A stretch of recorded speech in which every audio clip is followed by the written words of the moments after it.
Ito PG1 nila dito Nemesis. Ito yung customized na, pero sarap siguro magmotor dito kasi ganyan yung view sa Vietnam. Ganda ng view, grabe. Ganda ng bundok.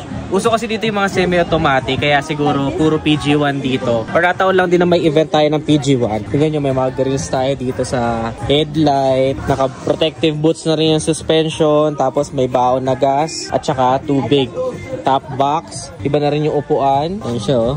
O diba? Ganda ng view. Pakita ko pa sa inyo yung iba nilang motor dito. Tara. So naman isa, ginawa nilang scrambler Nemesis. Ayan o. Ganda ng forma nito. So personal, tignan nyo yung tsura nyo. Parang ginawa nilang rot look. Yung pinaka-fairings ng kulay. At saka yung iba na rin yung seat. Tapos naka dual sport tires. Ito naman yung kulay. Parang yellow siya. Parang gold. Ayan o. May bulaklak. PG1. Ang ganda na tambucho nyo. Kailangan nakakita ng ganyan tambucho. And then white seat. Round shape side mirrors. Handle grips na brown. Ito pa isa. Camouflage. Ito naman iba na yung headlight. Yung fairings niya ginawang camouflage eh. Ito yung pinaka-simple lang. Pero pa ang ganda eh. Talaga ginagamit nila din. Kapag-ride din ako nito pero hindi ito yung tinake ko ng motorsiklo. So yun natin dito sa Vietnam. Ayan yung mga PG1 dito. Ang ganda ng community nila dito ng PG1. And palagay ko pwede din yan sa atin sa Pilipinas. Nagsisimula na rin naman, di ba? And effective naman dito. Matatarik yung mga kalsada nila. Masisikip. Tapos may mga putikan din. Perfect talaga siya dito. Mahilig kasi sila sa semi-automatic. Galing no? Ilan netizens? Ano pa kaya mga ibang motorsiklo dapat natin i-check dito sa Vietnam? Comment your suggestions below.